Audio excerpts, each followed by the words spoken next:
por conflictos humanos de carácter colectivo, caracterizado por alteración del orden social debido a actos violentos. En casos graves se pone en riesgo la vida de las personas y puede ocasionar daños físicos, psicológicos y pérdidas materiales.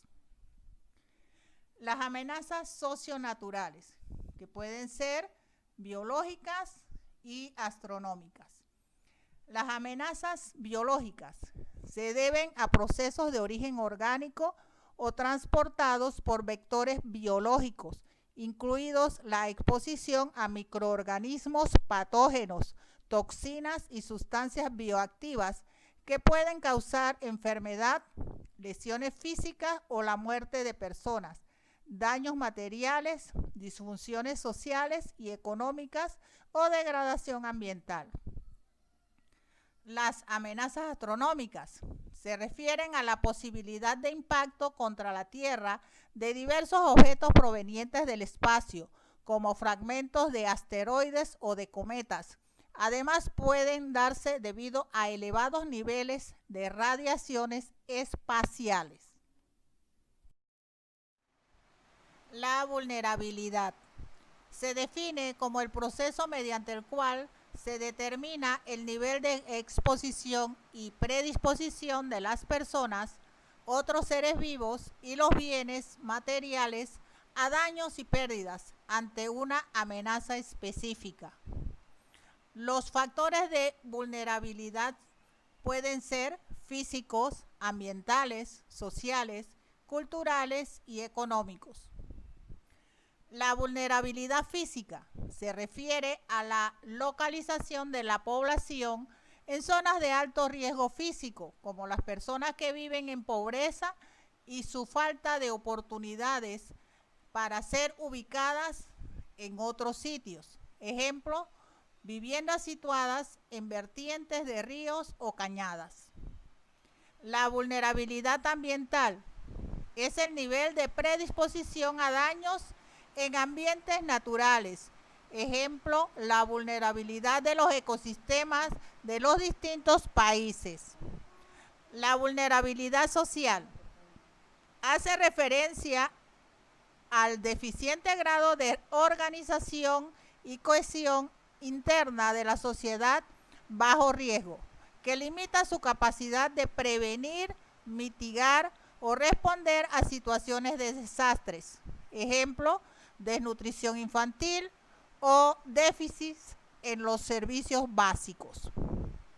Vulnerabilidad cultural se refiere a la forma en que los estereotipos y conductas sociales difundidos por los medios de comunicación y relacionados con el medio ambiente y la cultura representan riesgos potenciales para los individuos y las sociedades. Ejemplo, influencia en la conducta alimenticia de los habitantes que acostumbra ingerir comida chatarra.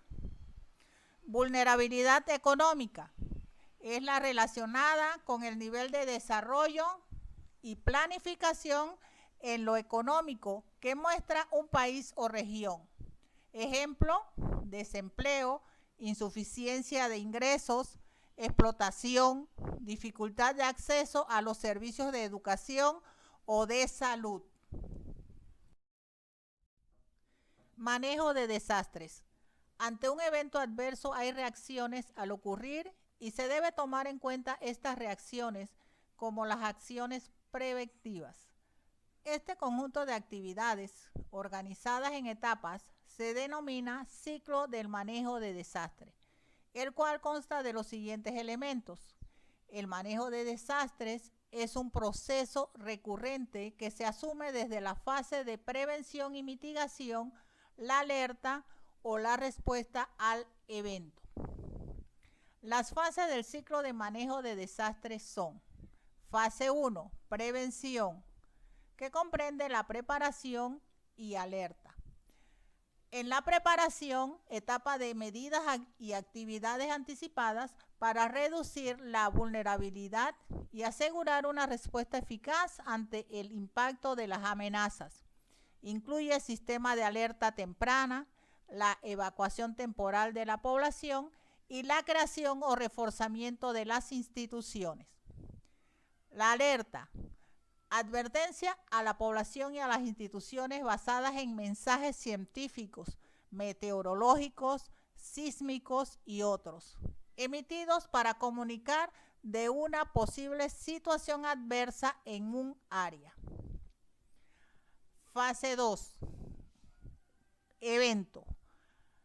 La alarma es el aviso o señal que se da para seguir instrucciones específicas por la presencia real o inminente de un evento adverso. Las operaciones de emergencia. Operaciones de emergencia que tienen una etapa de atención inmediata que corresponde a la ejecución de las acciones previstas en la fase de preparación y que en algunos casos ya han sido antecedidas por actividades de alistamiento y movilización. La fase 3, recuperación. Comprende la reparación y rehabilitación, la reconstrucción y la prevención y mitigación. En la reparación y rehabilitación se deben tomar medidas y acciones de carácter provisional para restablecer los servicios vitales, la infraestructura básica y mitigar los efectos en la comunidad afectada por un desastre. En la reconstrucción es el proceso de reparación a mediano y largo plazo del daño físico, social y económico, al mismo nivel o superior al existente antes del evento. La prevención y mitigación. Se evalúan las amenazas y las vulnerabilidades del evento para prepararse mejor ante los mismos eventos o de otros similares en el futuro. Todo grupo social debe trabajar en la organización y mantenimiento de los cuerpos de emergencia, así como desarrollar proyectos educativos sobre qué hacer en caso de estos eventos. Eventos adversos. Muchos eventos adversos han repercutido como tragedias que marcan la vida de las personas y en algunos casos constituyen hitos históricos a partir de los cuales la sociedad suele sobreponerse y desarrollar tecnologías apropiadas para disminuir el daño que puedan producir si se repiten en el futuro. Los terremotos o sismos. Etimológicamente la palabra sismo proviene del griego y hace referencia a movimiento de tierra. Y la palabra terremoto proviene del latín y también significa movimiento de tierra. Entonces, sismo y terremoto son sinónimos. Algunos llaman temblor al sismo de poca intensidad y terremoto al de mayor intensidad y grado catastrófico. Sismos son sacudidas que se producen por la liberación de energía dentro del interior de la Tierra, por un reacomodo de esta mediante el movimiento relativo entre las placas tectónicas, como también las producidas por el ascenso del magma hacia la superficie de la Tierra. Origen de los sismos. Los más frecuentes son los de origen tectónico, también conocidos como sismos de fractura, porque están relacionados al movimiento de una falla. Los sismos de origen volcánico se deben al ascenso del magma y de gases a la superficie terrestre. Los sismos provocados por la actividad humana están relacionados con las explosiones de las canteras, con las excavaciones profundas para construir nuevas estructuras o por las prácticas militares. Se llama maremoto o tsunami a las enormes olas que llegan muchas veces al continente debido al sismo que ocurre en la corteza de los fondos oceánicos. Medición y escala. Los sismos vienen acompañados de ruidos, vibraciones suaves o fuertes. El lugar o foco real del movimiento sísmico recibe el nombre de hipocentro. vertical al hipocentro, se encuentra en la superficie terrestre el epicentro. El aparato que se utiliza para medir la intensidad de los sismos es el sismógrafo. La escala más utilizada para evaluar el grado de intensidad y de destrozo del sismo es la Mercalli. Esta consta de 12 grados. Por su intensidad se considera un macrosismo o fuerte sismo si la intensidad pasa de 5 grados Mercalli. Algunos países utilizan la escala matemática de Carlos Richter, que se destaca por medir la duración y aceleración del sismo. Esta determina que de 0.5 a 4.2 es leve la energía de choque, mientras que al aumentar la numeración, por ejemplo, 5.9 a 6.9 y de 7.7 a 8.5 es considerado un fuerte sismo. Esta escala consta de 10 grados. Consecuencias.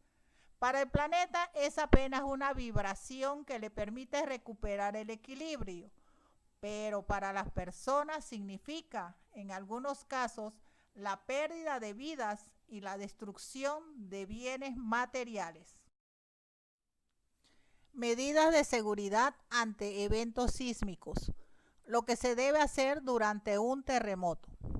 Tratar de mantener la calma y serenar a los demás. Buscar un lugar donde protegerse.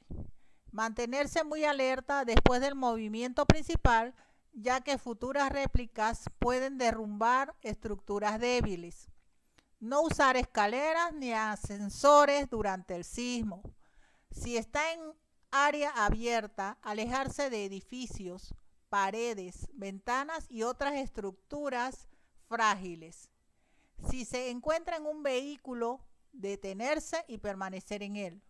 Si está en un sitio público, no precipitarse en buscar la salida. Es mejor esperar un poco antes de moverse a un sitio seguro. Medidas a tomar después de un terremoto. Usar zapatos en todo momento. Si se considera en condiciones físicas y mentales para cooperar, puede ayudar a buscar heridos y lesionados. Alertar a las autoridades sobre posibles daños en las estructuras que puedan colapsar por nuevos movimientos. Desconectar la electricidad, el agua y el gas. Desalojar el edificio o casa, pues se pueden presentar réplicas. Esperar la evaluación de la infraestructura por parte de organismos competentes y si esta presenta fallas o daños irreversibles, no habitar más la vivienda. Mantenerse constantemente informado por la radio de los acontecimientos para la seguridad de la población y las labores de rescate y apoyo. Historia de los sismos en Panamá. La actividad sísmica en Panamá. El Istmo de Panamá se encuentra geológicamente activo debido a la colisión de las placas Cocos, Caribe, Panamá y Nazca. Según los datos de sismicidad instrumental y criterios tectónicos, Panamá se puede dividir en 3 grandes zonas sismotectónicas. Número 1. Zona del Golfo de Chiriquí, ubicada en el margen continental al suroeste del istmo. Esta zona no ha sido afectada fuertemente desde 1934. Sin embargo, el promedio global de la magnitud de estos eventos es de 7.0, incluyendo los del siglo XIX. Número 2. Zona de fractura de Panamá. Constituye el límite entre las placas de Cocos y Nazca. El promedio de la magnitud de los eventos en esta zona es de 6.0 a 7.0, sur del istmo. Tercera, zona de Azuero, zona A. Se localiza en la parte sur de la microplaca de Panamá. Presenta sismos fuertes y de mayor desastre. El promedio de magnitud es de 6.5. Los eventos sísmicos representativos en Panamá. El 2 de mayo de 1700.